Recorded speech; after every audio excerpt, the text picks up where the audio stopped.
It wasn't the sunlight that woke me up. It was the vibration of my phone against the nightstand, harsh and relentless. 6 in the morning, I reached for it, eyes heavy, expecting a work email or a spam call. Instead, the screen was bright with a fraud alert from my bank. Transfer confirmed. $42,000. Sent to an external account. I stared at the numbers, blinking, trying to make the zeros make sense. That was the entirety of our available credit line.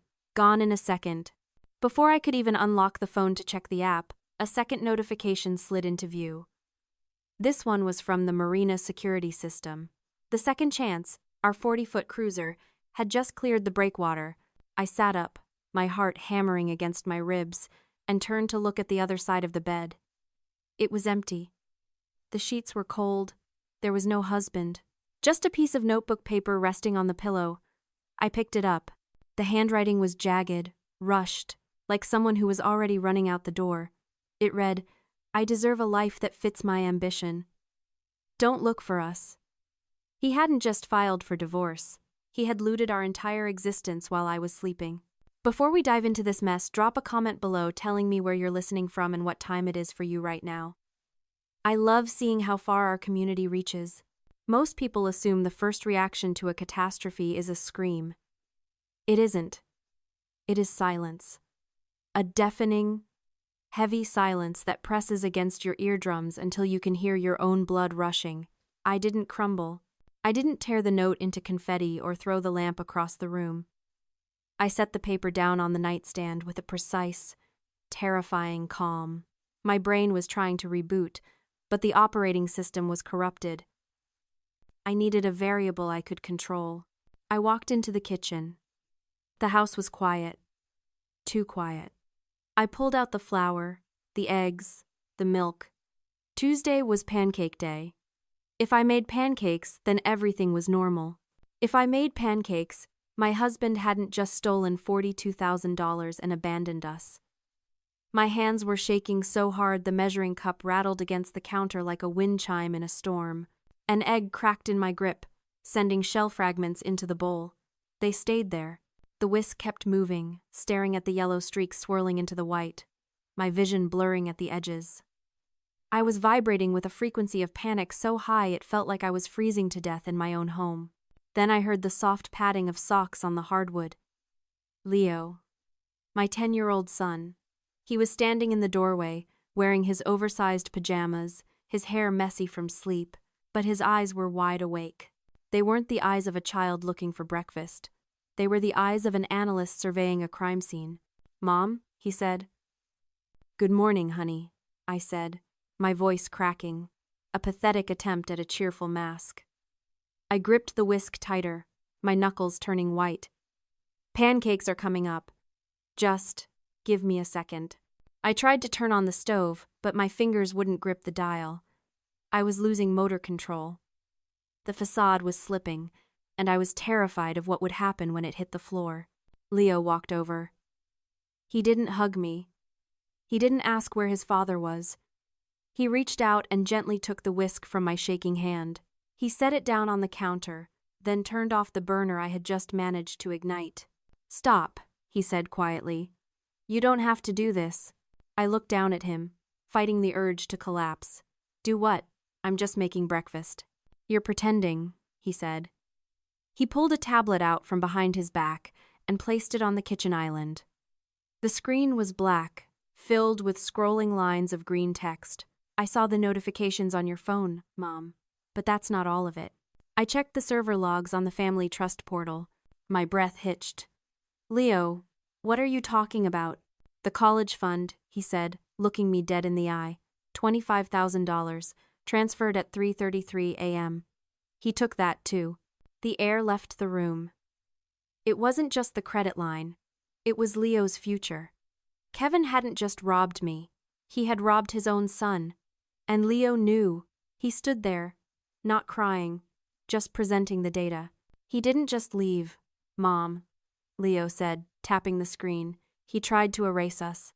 The shaking in my hands stopped. Just like that. The panic evaporated, replaced by something cold and hard like iron settling in my veins. The mother who wanted to make pancakes to hide the pain died in that moment. The woman who remained was something entirely different. I looked at the scrolling code, then at my son. "Okay," I whispered.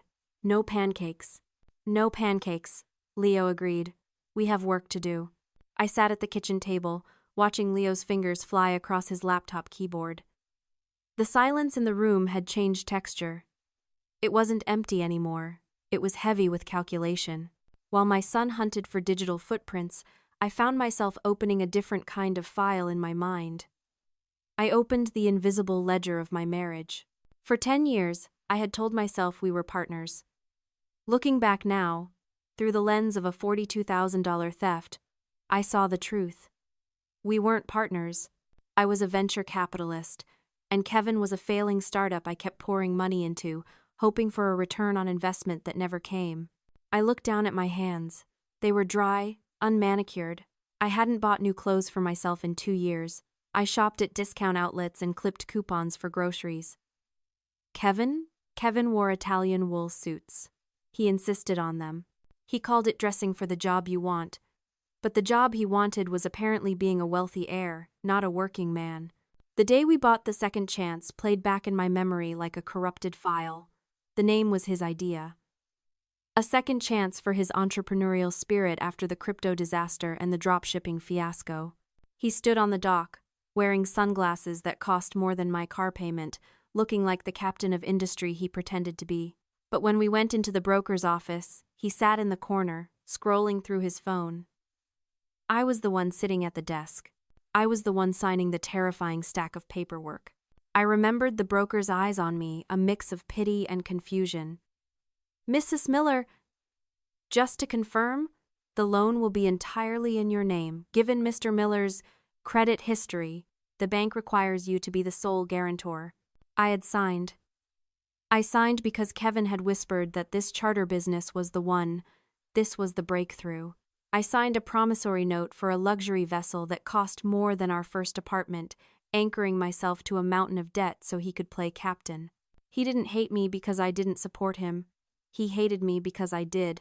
Every time I swiped my card for his dinner, every time I paid the mortgage he couldn't cover, every time I bailed him out, I was a reminder of his own inadequacy. He didn't leave because he fell out of love. He left because he wanted to be the big man. And he couldn't be that man while standing next to the woman who paid for his shoes. Taking the boat wasn't just theft. It was an ego trip. He wanted the symbol of success without the sweat equity it took to earn it. And the mistress? She was just the audience he needed. Someone who didn't know he was broke. Someone who looked at the boat and saw a rich boyfriend, not a drowning man clinging to his wife's credit score. I looked at the bank app on my phone again. The balance was 0. But strangely, I didn't feel poor. I felt lighter. The parasite was gone. He had taken the money, yes, but he had also taken the dead weight of his own ego. "Mom," Leo said, breaking my trance. He didn't look up from the screen. "I found the IP address. They aren't just sailing, they're broadcasting." I stood up. The ledger was closed. The emotional audit was finished. It was time to collect on the debt. My phone pinged again. This time, it wasn't a bank alert. It was a direct message on Instagram from a user named Chloe Luxlife. No text. Just a link. I tapped it. The screen flooded with high-definition video. It was a live stream. The camera was shaky, held by a manicured hand with long, pink acrylic nails. The backdrop was unmistakable. The white leather upholstery of the second chance, glittering under the bright morning sun. And there was Chloe. She looked like a filter come to life, perfect hair, oversized sunglasses, holding a flute of champagne that I realized, with a sickening jolt, was from the bottle we had been saving for our anniversary. "Hey guys," she chirped, talking to the camera as hearts floated up the side of the screen. "Just wanted to show you the view. Finally found a man who understands that a queen deserves a castle, even if it floats. No more toxic vibes. We are living our truth today." She panned the camera. There was Kevin at the helm. He was wearing his captain's hat, one hand on the wheel, the other holding a cigar. He looked back at her and winked. He looked like he had won the lottery. He looked like a man without a care in the world. Then, a text banner dropped down from the top of my screen. It was Kevin. Don't cancel the credit cards yet. We need fuel to get to the island. Consider it alimony for the years you stifled my spirit. Don't be petty, Jess. Let me be happy. The audacity hit me like a physical slap. He steals my boat, my money, and my dignity, and then asks for gas money to drive his mistress into the sunset. The stoic mask cracked. The cold calculation vanished, replaced by a surge of white-hot rage. I switched out of the app and pulled up the keypad. I was dialing 911. I was going to report the theft, the fraud, everything. I wanted the Coast Guard to swarm them before they hit international waters. Mom, don't. Leo's voice cut through the red haze. He reached out and put his hand over the phone screen. Leo, get out of the way, I snapped, my finger hovering over the call button. He's stealing everything. I'm calling the police. Not yet, Leo said. He turned his laptop screen toward me. If you call them now, Dad stops the boat near the shore. He claims it's a misunderstanding. He talks his way out of it like he always does. Let him get to the deep water. I looked at the screen. It was a navigational map of the lake. A small red dot was moving steadily away from the coast, heading toward the open water where the lake spanned nearly 40 miles across. What am I looking at? I asked. Remember when Dad bought the boat? Leo asked, his eyes glued to the tracking dot. He was too lazy to read the manual for the smart marine system. He told me to set up the Wi-Fi thingy so he could stream music. I nodded slowly. Well, Leo continued, a ghost of a smile touching his lips.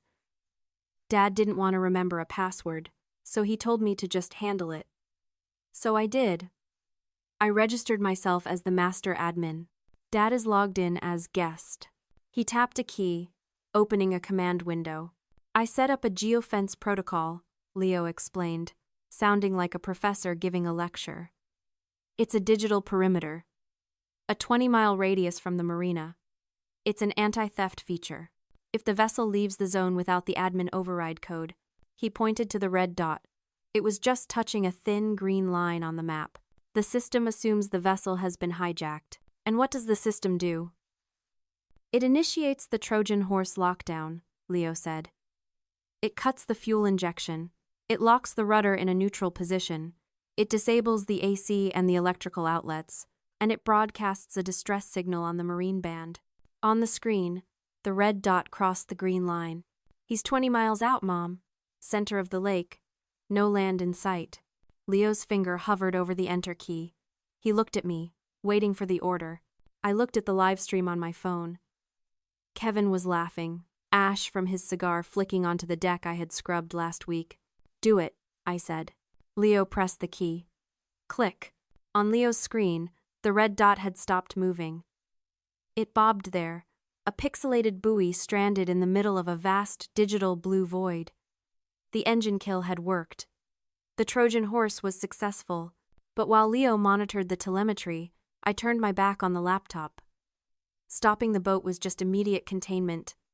I needed to ensure that when Kevin finally came back to shore, he didn't walk away.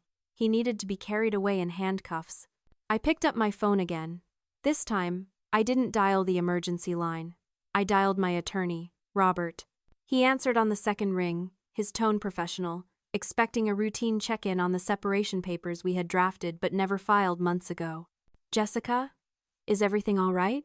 No, I said, my voice eerily calm. Kevin cleared the accounts. He took the credit line, he took the boat, and he emptied Leo's college trust. There was a pause on the line, the silence of a professional recalibrating his strategy. He emptied the trust, the custodial account, transferred out at 3 a.m. I confirmed. $25,000. Jessica, Robert said, his voice dropping an octave, becoming serious and sharp. I'm pulling up the deed of trust right now. Give me a second. I heard the clicking of a keyboard on the other end. Across the room, Leo was calmly eating a bowl of dry cereal, watching the red dot as if it were a video game. He looked so small. The money Kevin stole wasn't just numbers. It was Leo's safety net. It was his future. Here it is, Robert said. Okay.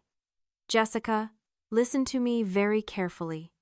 The custodial account has a dual signatory clause for any withdrawal exceeding $10,000.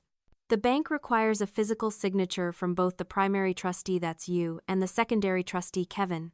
My hand tightened around the phone. I didn't sign anything, Robert. I was asleep. I'm looking at the digital capture of the withdrawal slip the bank has on file, Robert said. There are 2 signatures here. One is Kevin's. The other looks like yours. The world seemed to tilt on its axis. I closed my eyes and pictured the desk in our home office. I pictured Kevin, sitting there in the dark at 3 a.m, holding a pen over a piece of paper. I imagined him practicing, tracing the curve of my J, the loop of my C. He hadn't just stolen money in a fit of passion. He had premeditated a crime. He had sat there and forged my name to steal from his own child. He forged it, I said. The words tasted like copper. He faked my signature. Then the situation has changed fundamentally, Robert said. This isn't a civil dispute over marital assets anymore, Jessica. This isn't just about dividing the furniture, forgery of a financial instrument, wire fraud, grand larceny. We are talking about felonies, serious ones. I looked at the red dot on the screen. The anti-theft system Leo had activated was broadcasting a message that the vessel was stolen. I realized now that it wasn't a lie. It wasn't a trick. It was the absolute legal truth. What do you want to do? Robert asked. If we report this as fraud, the bank freezes the funds, but the police get involved immediately. There is no turning back. I looked at Leo. I thought about the text Kevin had sent me. Don't be petty, Jess. File the report, Robert, I said. He didn't just steal my money, he stole my identity. I want him prosecuted. Understood, Robert said. I'm calling the district attorney's office. I hung up. I felt a cold, grim satisfaction settle in my chest. The boat was dead in the water. The trap was sprung. And now, the cage was being built. Kevin thought he was on a joyride to freedom. In reality, he was floating in a floating evidence locker. My phone rang. The screen lit up with Kevin's name. It wasn't a text this time. It was a call. I stared at it for a moment, letting it ring. 1, 2, 3. Let him sweat. I wanted him to feel the silence of the lake. I wanted him to hear the slap of the water against the hull and realize just how far away the shore really was. I swiped answer and put it on speaker. I didn't say a word. Jessica! Kevin's voice exploded out of the phone. It was high-pitched, laced with a terror I had never heard before.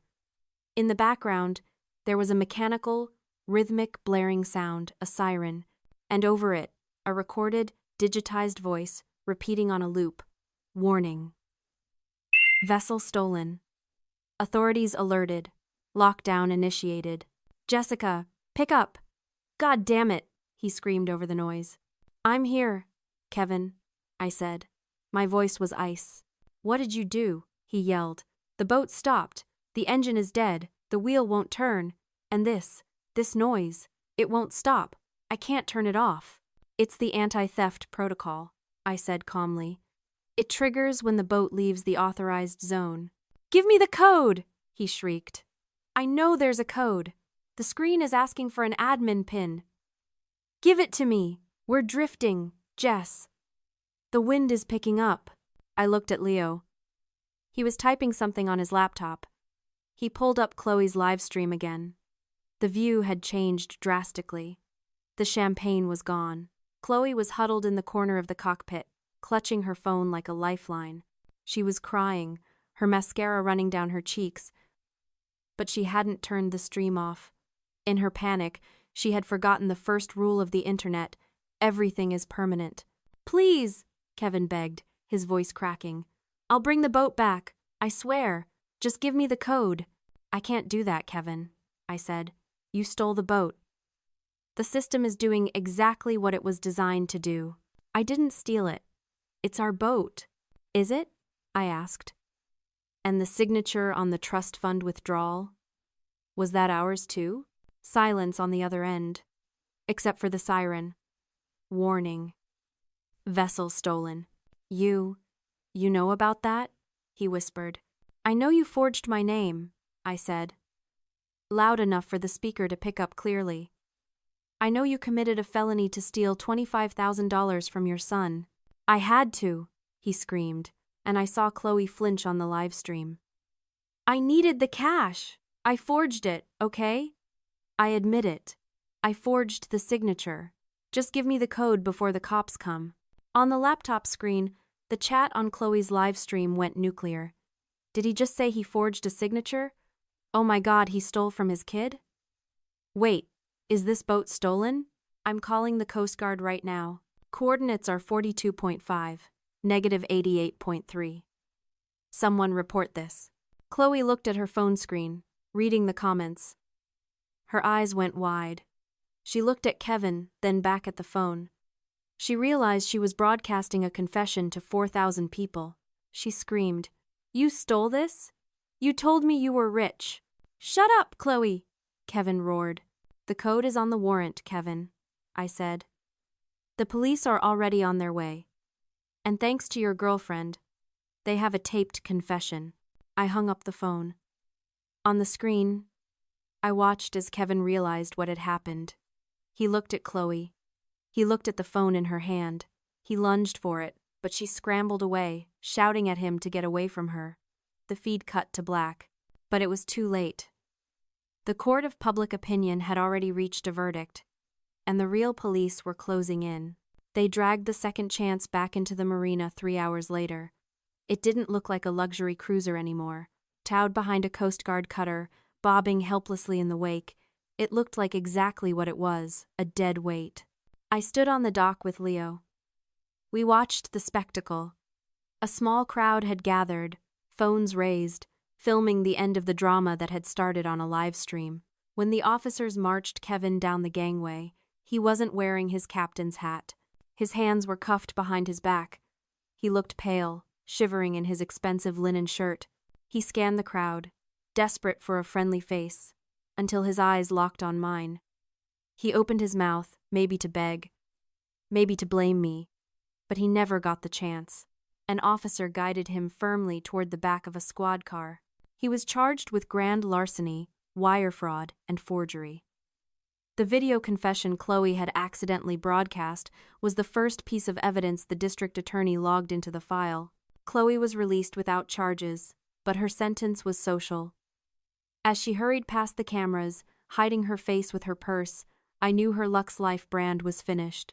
The internet doesn't forgive humiliation, and she had just become the face of a failed getaway. The legal process was methodical, cold, efficient, just the way I liked it. Since the boat was evidence of a crime, the bank worked with me to liquidate it quickly. I sold the second chance for a loss, but I didn't care. I paid off the loan. I took the remaining equity, combined it with the restitution the court ordered Kevin to pay from his liquidated assets, and I transferred every single cent back into Leo's college trust, plus interest. 2 weeks later, Leo and I went back to the water. But we didn't go to the marina. We went to a quiet inlet on the north side of the lake, far away from the yachts and the noise. We rented a 2-person kayak for $20 an hour. The water in the center of the bay was glass.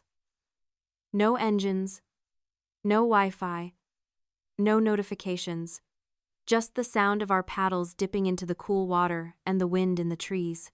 You okay, Mom? Leo asked, resting his paddle across his knees. I looked at him. He looked younger today. The weight was gone from his shoulders. He wasn't the master admin or the protector of the family finances. He was just a 10-year-old boy on a boat with his mother. I pulled my phone out of my waterproof bag. I opened my contacts list and scrolled down to husband. I didn't feel angry anymore. I didn't feel sad. I just felt done. I tapped delete contact, then confirm. Yeah, Leo, I said, looking out at the horizon. I think I'm finally navigating my own ship. If you've ever had to save yourself because no one else would, share this story. You never know who needs to hear that they are strong enough to survive. And remember, never underestimate the quiet ones.